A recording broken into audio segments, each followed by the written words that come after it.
ପ୍ରତିନିଧି ସଭାରେ ମଧ୍ୟ ଅନୁମୋଦନ ହୋଇଛି।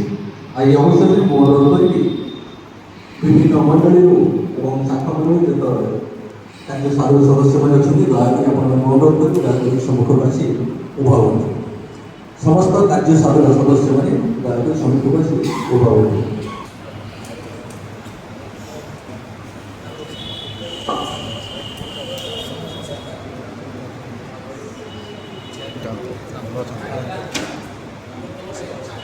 এই অবসরে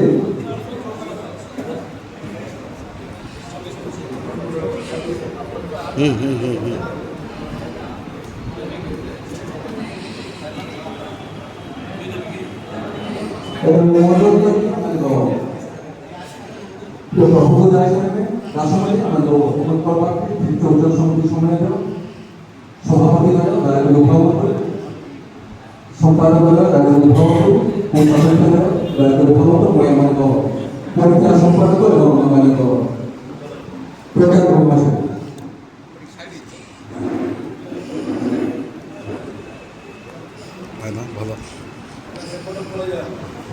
ভালো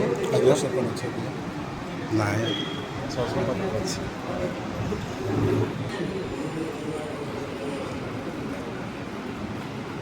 এই সময় আগে পবিত্র ধর্মশাস্ত্রକୁ ଚାରୋଟି ଜିନିଷ ଆମେ ପାଠ କରିବା। ଆମର କେଶୀପୁର ମଣ୍ଡଳୀର ପୂଜ୍ୟ ସମିତିର କାର୍ଯ୍ୟ ସାଧକ ସଦସ୍ୟ ଶ୍ରୀମୋହନ ସେଠୀ ଆସିବେ। ପ୍ରଥମ କରନ୍ତି 15 ଅଧ୍ୟାୟ 58 ପଦ ଆସି ପାଠ କରିବେ। ପୁଣି ଆମର ସେବକ ମଣ୍ଡଳୀର କାର୍ଯ୍ୟ ସାଧକ ସଦସ୍ୟ ପୂଜ୍ୟ ସମିତିର କାର୍ଯ୍ୟ ସାଧକ ସଦସ୍ୟ ପ୍ରଥମ ତିମୋଥୀ 5 ଅଧ୍ୟାୟ 18 ପଦ ସେ ପାଠ କରିବେ। ପୁଣି ଆମର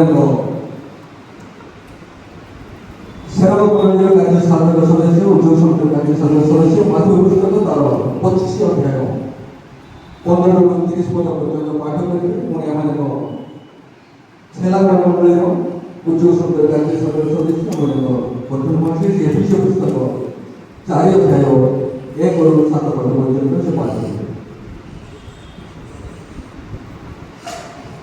ପ୍ରଭୁଙ୍କ ପବିତ୍ର ମହାନାମରେ ଗୌରବ ହଉ।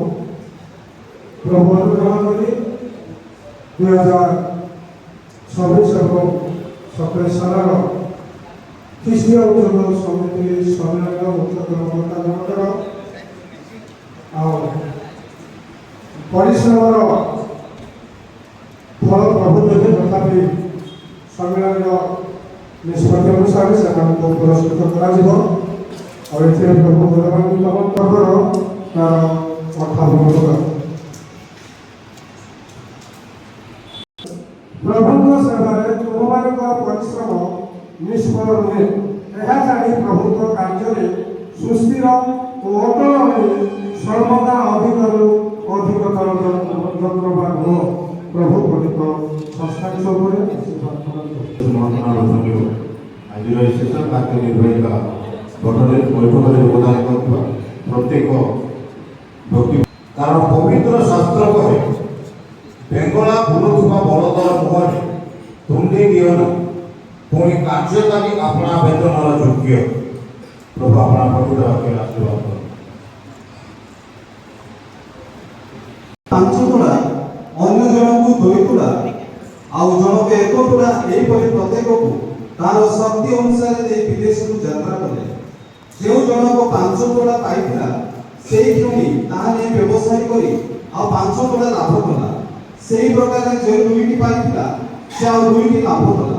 ମାତ୍ର ଯେ ଗୋଟିଏ ପାଇଥିଲା ସେ ଯାଇ ମାଟି ଖୋଳି ଆପଣା ପ୍ରଭୁଙ୍କ ଟଙ୍କା ପୋତି ଲୁଚାଇ ରଖିଲା। ବହୁ କାଳ ପରେ ସେହି ଦାସମାନଙ୍କର ପ୍ରଭୁ ଆସି ସେମାନଙ୍କ ସାଙ୍ଗରେ ହିସାବ କଲେ। ଆଉ ଯେଉଁ ଜଣକ 5 ତୁଳା ପାଇଥିଲା ସେ ଆଉ 5 ତୁଳା ନେଇ ଆସି କହିଲା, ହେ ପ୍ରଭୁ ଆପଣ ମୋତେ 5 ତୁଳା ଦେଇଥିଲେ, ଦେଖନ୍ତୁ ମୁଁ ଆଉ 5 ତୁଳା ଲାଭ କରିଅଛି।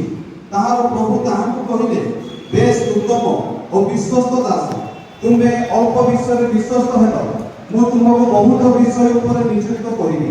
ତୁମେ ଆପଣ ପ୍ରଭୁଙ୍କ ଆନନ୍ଦର ସହଭାଗୀ ହୁଅ। ପୁଣି ଯେ 2 ତୁଳା ପାଇଥିଲା ସେ ମଧ୍ୟ ଆସି କହିଲା, ହେ ପ୍ରଭୁ ଆପଣ ମୋତେ 2 ତୁଳା ଦେଇଥିଲେ, ଦେଖନ୍ତୁ ମୁଁ ଦୁଇ ତୋଳା ଲାଭ କରିଅଛି। ତାହାର ପ୍ରଭୁ ତାହାକୁ କହିଲେ, ବେଶ ଉତ୍ତମ ଓ ବିଶ୍ୱସ୍ତ ଦାସ, ତୁମେ ଅଳ୍ପ ବିଷୟରେ ବିଶ୍ୱାସ ହେଲ, ମୁଁ ତୁମକୁ ବହୁତ ବିଷୟ ଉପରେ ନିଯୁକ୍ତ କରିବି। ତୁମେ ଆପଣା ପ୍ରଭୁଙ୍କ ଆନନ୍ଦରେ ସହଭାଗୀ ହେବ। ଆଉ ଯେ ଏକ ତୋଳା ପାଇଥିଲା, ସେ ମୋତେ ଆସି କହିଲା, ହେ ପ୍ରଭୁ, ଆପଣ ଯେ ଜଣେ କଠିନ ଲୋକ, ଯେଉଁଠାରେ ପୋଡ଼ି ନଥାନ୍ତି ସେଠାରେ କାଟନ୍ତି, ଆଉ ଯେଉଁଠାରେ ଶସ୍ୟ ବିଛାଇ ନଥାନ୍ତି ସେଠାରେ ସଂଗ୍ରହ କରନ୍ତି, ଏହା ମୁଁ ଜାଣିଥିଲି। ଏଣୁ ଭୟ କରି ମୁଁ ଯାଇ ଆପଣଙ୍କ ତୋଳା ମାଟିରେ ପୋତି ଲୁଚାଇ ରଖିଲି। ଦେଖନ୍ତୁ ଆପଣ ପ୍ରଭୁଙ୍କର ଦାସମାନଙ୍କୁ ନମସ୍କାର। ଆସନ୍ତୁ ଆମେ ପ୍ରଭୁଙ୍କର ବାକ୍ୟର ଧ୍ୟାନ ଦେବା ପାଇଁ ଯିବା। ଏଫେସୀୟ ପୁସ୍ତକର 4 ଅଧ୍ୟାୟ 1 ଠାରୁ 27 ଧ୍ୟାନ କରିବେ। ଏଠି ଏଥିରେ ଲେଖାଅଛି, ପ୍ରଭୁଙ୍କ ହେତୁ ବନ୍ଦିଜନକୁ ତୁମମାନଙ୍କୁ ଅନୁରୋଧ କରୁଅଛି, ତୁମେମାନେ ଯେଉଁ ଆହ୍ୱାନରେ ଆହୁତ ହୋଇଅଛ ସେଥିର ଯୋଗ୍ୟ ଆଚରଣ କର, ଅର୍ଥାତ୍ ସର୍ବପ୍ରକାର ନମ୍ରତା, ମୃଦୁତା, ଦୀର୍ଘସହିଷ୍ଣୁତା ଓ ପ୍ରେମରେ ପରସ୍ପର ପ୍ରତି ସ୍ନେହଶୀଳ ହୁଅ, ଶାନ୍ତିରୂପ ବନ୍ଧନରେ ବାନ୍ଧି ହୋଇ ଆପଣଙ୍କ ପ୍ରିୟ ପ୍ରଭୁଙ୍କ ଦାସମାନେ ଉଜ୍ଜଳ ସମିତି ସମ୍ମିଳନୀର ପ୍ରତ୍ୟେକ ମୁଖ୍ୟ ପ୍ରମୁଖ ସମ୍ମୁଖରେ ଉପରିଛନ୍ତି। ଆଉ ସେମାନେ ସାରା ବର୍ଷ ଅକ୍ଲାନ୍ତ ପରିଶ୍ରମ କରିଛନ୍ତି। ମାନସିକ ଭାବେ ସେମାନେ ଚାପଗ୍ରସ୍ତ ହୋଇଛନ୍ତି, ବୋଝଗ୍ରସ୍ତ ହୋଇଛନ୍ତି, ଶାରୀରିକ ଭାବେ ମଧ୍ୟ ସେମାନେ ବୋଝଗ୍ରସ୍ତ ହୋଇଛନ୍ତି, ଅକ୍ଲାନ୍ତ ପରିଶ୍ରମ କରୁଛନ୍ତି।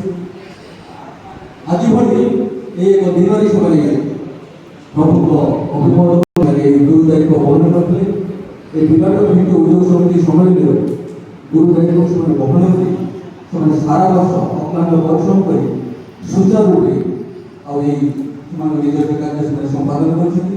ଏହି ସମୟରେ ସମସ୍ତେ ତାଙ୍କ ନିମନ୍ତେ ଉଚ୍ଚ ପ୍ରଭାବ ବର୍ତ୍ତମାନ ଆମେ ଅବଶ୍ୟ ସେ ପ୍ରଭୁଙ୍କ ଦାସମାନେ ଏ ଅର୍ଥ ସେମାନେ ବିଭିନ୍ନ ଉପାୟରେ ବିଭିନ୍ନ ମାଧ୍ୟମରେ ସେମାନେ ଆଦାୟ କରିଛନ୍ତି। ତଥାପି ଆଉ ସମ୍ମିଳନୀ ପକ୍ଷରୁ ଆମେ ପ୍ରତ୍ୟେକ ମଣ୍ଡଳୀର ଉଚ୍ଚ ସମିତିର କାର୍ଯ୍ୟ ସାଧକ ସଦସ୍ୟମାନେ ଆଉ ସେମାନଙ୍କୁ ଆମେ ଉପହାର ପ୍ରଦାନ କରିବା। ଏହି ସମୟରେ 2 ଜଣ କାର୍ଯ୍ୟ ସାଧକ ସଦସ୍ୟମାନେ ଆସନ୍ତୁ। ଯେଉଁମାନେ କି ବାଇବଲ ପଠନ କରିନାହାନ୍ତି সেই 2 ଜଣ କାର୍ଯ୍ୟ ସାଧକ ସଦସ୍ୟ ଆସନ୍ତୁ ଏବଂ ଆମର ପ୍ରିୟ ସଭାପତି ଶ୍ରୀ ମହାଶୟଙ୍କୁ এই বস্ত্র উপহার প্রদান করুন। এই সময় আমি সমস্ত উচ্চরণ দেখন্তু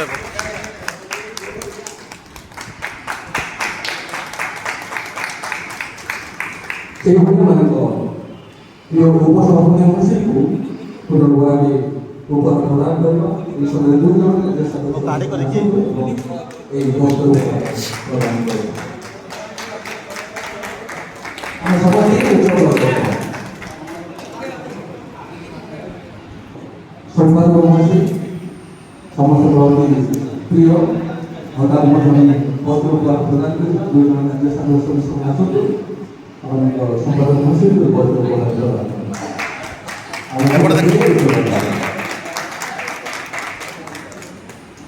এইভাবে আমাদের সহসম্পাদক গুরু বৈষ্ণব মধ্যে আমি উপহার প্রদান করা 2 জଣ କାର୍ଯ୍ୟ ସାଧକ ସଦସ୍ୟମାନେ ଆସନ୍ତୁ এবং এই বস্ত্র উপহার প্রদান করবো। সেই সময় আমি ସମସ୍ତେ উৎসব করবো।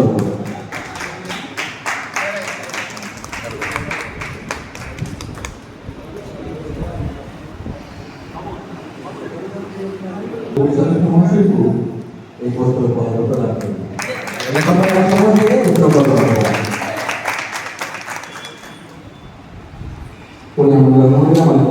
প্রিয় সঙ্গ সদস্য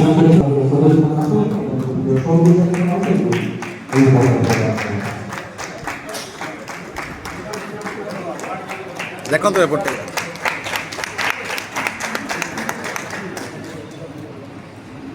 উনি আমার মনে প্রিয় পরিবার সম্পর্ক মহাশয় অଛନ୍ତି ତାଙ୍କୁ আমি উপহার প্রদান କରିବା।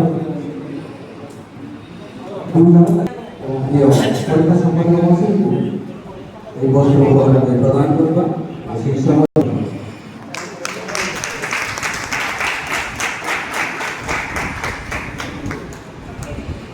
আমাদের পতাকা প্রচারক মহাশয়ଙ୍କୁ আমি বস্ত্র উপহার প্রদান ପତାକା ପାଇଁ ଉଭାଇଥିବା ପ୍ରାର୍ଥନା କରିବା আমাদের করানো হয়েছে জগন্নাথ করার নূতন ভাবে যে গুণমাত্রায় মনোনীত হয়েছে আমার প্রচার হয়েছে আজ আমাদের প্রভু দাসের মধ্যে এবং আমাদের খ্রিস্ট উজ্জ্বল সমিতি সম্মেলনের সুভবিষ্যৎ এবং সুসংগঠিত যেগুলো ঠিক পাইব আর সেগুলোর মধ্যে প্রার্থনা করি।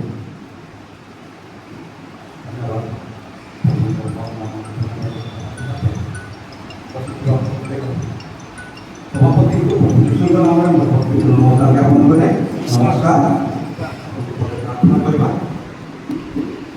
প্রেমময় পিতা তোমার পবিত্র নামକୁ ধন্যবাদ ଦେଉଛୁ ପ୍ରଭୁ ତୁମର ସେବକମାନଙ୍କୁ ସାରା ବର୍ଷ ପର୍ଯ୍ୟନ୍ତ ଆମକୁ ସହିତ ମିଳାଇତ କରିବ ପ୍ରଭୁ ଆମମାନଙ୍କୁ ଚଳାଇ ତୁମ ପଥକୁ ନେଇଛନ୍ତି ପ୍ରଭୁ ସେମାନଙ୍କୁ ତୁମେ ବିଶେଷ ଅନୁଗ୍ରହ ପ୍ରଦାନ କରୁଛ ବୋଲି ତୁମକୁ ସେମାନେ ଗାଳି ନିନ୍ଦା ଅପମାନ ସହ କରି ଆମ ପାଇଁ ପ୍ରଭୁ ସାରା ବର୍ଷ ଉଜ୍ଜଳ ସମିତ୍ର ସମ୍ମିଳନୀ ପହଞ୍ଚାଇ ଏବେ ପର୍ଯ୍ୟନ୍ତ କୁଶଳତାରେ ଆଣିଥିବାରୁ ଏ ପ୍ରିୟ ପ୍ରଭୁ ଆଜି ଯେଉଁ ପ୍ରକାରେ ପ୍ରଭୁ କମିଟି ଏମାନଙ୍କୁ ଉପହାର ଦେବେ ତାହା ବଡ଼ ନୁହେଁ କେବଳ ତୁମରି ଉପହାର ସେମାନେ ଗ୍ରହଣ କରନ୍ତୁ ତୁମଠାରେ ଲାଗି ରହନ୍ତୁ ତୁମକୁ ଭୟ କରିବା ଜୀବନ ଆମେ ସମସ୍ତଙ୍କୁ ତୁମ ପାଦ ତଳେ ଯେବେ ତୁମ ପାଦ ତଳେ ଆଜି ତୁମର ଗୌରବ କରିବେ ଆଜିର ସମସ୍ତ ଭାର ତୁମେ ତୋଳି ନିଅ ସମସ୍ତଙ୍କୁ ତୁମର ପବିତ୍ର ଆଶୀର୍ବାଦ ଦେଇ ପ୍ରଭୁ ଶକ୍ତି ଯୁକ୍ତ କର ପ୍ରିୟ ତୁମ ନିଶ୍ଚୁଙ୍କ ନାମରେ ମାଗୁଛୁ ধন্যবাদ। আমরা নিজের মধ্যে উপরে দয়া করে নিজের